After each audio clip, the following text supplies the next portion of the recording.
चौथी की किताब से मानगढ़ धाम का पाठ हटाया। इससे पहले शहीद कालीबाई का पाठ भी हटाया था। अब बच्चे नहीं पढ़ेंगे। लगान और बेगार प्रथा के विरोध में मानगढ़ पर जमा हुए आदिवासियों को अंग्रेजों ने घेरकर गोलियां बरसाईं।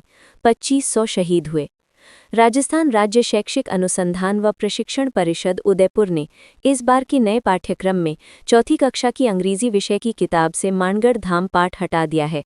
अब राजस्थान में स्कूलों के बच्चों को मानगढ़ धाम के इतिहास, वहां अंग्रेजों की ओर से किए नरसंहार और आदिवासियों के बलिदान को नहीं पढ़ाया जाएगा। मानगढ़ धाम नाम से किताब में 10वां पाठ पेज 88 से 96 था। संत गोविंद गुरु आदिवासी समाज के सबसे बड़े प्रेरणा स्रोत थे। 17 नवंबर 1913 को इनके नेतृत्व में आदिवासी समाज के लोग मानगढ़ पहाड़ी पर एकत्र हुए थे।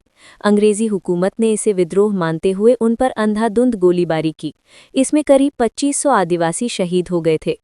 मानगढ़ धाम भारतीय स्वतंत्रता संग्राम का ऐसा अध्याय है जिसे आज भी राजस्थान का जलियांवाला बाग हत्याकांड नाम से जाना जाता है। मानगढ़ धाम पर शहीदों की स्मृति में स्मारक बनाया गया है। हर साल माघ पूर्णिमा पर बड़ी संख्या में आदिवासी शहीदों को श्रद्धांजलि देने आते हैं। आदिवासी समाज को रिझाने के लिए मानगढ़ धाम पर अक्सर अलग अलग राजनीतिक पार्टियां सभाएं करती हैं।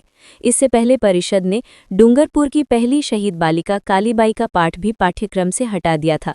कालीबाई अपने गुरु को बचाने के लिए अंग्रेजों से भिड़ गई थी। गुस्साए अंग्रेज सैनिकों ने उसको गोली मार दी। राज्य में नई शिक्षा नीति के तहत पहली से 5वीं तक की कक्षाओं के पाठ्यक्रम में बदलाव किया गया है। कि वर्ष 2002 में कांग्रेस सरकार ने शहादत याद में मानगढ़ पर शहीद स्मारक और वर्ष 2013 में भाजपा सरकार ने पैनोरमा, भित्ति चित्र और जनजातीय संग्रहालय बनाया था। अब स्मारक गौरव नहीं। अंग्रेज नरमुंड काटकर घोड़े पर ले गए थे। लोगों को घेरकर गोलियां चलाई थीं। अंग्रेजों ने लोगों को हटने का आदेश दिया था, लेकिन नहीं हटे तो तोप और बंदूकों से हमला।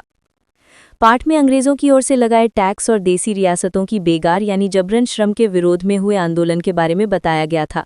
इसके अनुसार आदिवासी मानगढ़ पहाड़ी पर एकत्र हुए। अंग्रेजों ने मैदान खाली करने का आदेश दिया तो आदिवासियों ने इनकार कर दिया। 17 नवंबर 1913 को मेजर बेली और कैप्टन स्टाइली के नेतृत्व में सेना ने भीड़ पर तोपों और बंदूकों से हमला किया। 1500 से अधिक आदिवासी शहीद हो गए। गोविंद गुरु को गिरफ्तार कर हैदराबाद जेल भेज दिया गया। वे वर्ष 1919 में रिहा तो हुए, लेकिन क्षेत्र से निर्वासित रहे। बाद में वे गुजरात के लिमड़ी में बस गए। वर्ष 1931 में उनका निधन हो गया। इसे राजस्थान का जलियांवाला बाग हत्याकांड भी कहते हैं। मानगढ़ धाम के हटाए गए पाठ के स्थान पर छोटे सपने देखने वाले संक्षेप नाम का पाठ शामिल किया गया है। ये कविता एक बच्चे की कल्पना पर आधारित है। सपनों की दुनिया में नदियां बहती हैं, पहाड़ चमकते हैं, जानवर बातें करते हैं और तारे गीत गाते हैं। बच्चा तितली के पंखों से उड़कर इंद्रधनुष से रंग लेता है और बादलों को रंग देता है। पेड़ फूल नाचते खेलते हैं और सूरज उसके साथ अंधकार को भगा देता है। भील ने सतरामपुर के राजा के खिलाफ प्रतापगढ़ किले पर हमला भी किया। साथ ही साथ उन्होंने बांसवाड़ा रियासत के खिलाफ युद्ध छेड़ा था। मानगढ़ आंदोलन में गोविंद गिरी ने 1880 में लोगों को जागरूक करने के लिए आंदोलन चलाया। साल 1800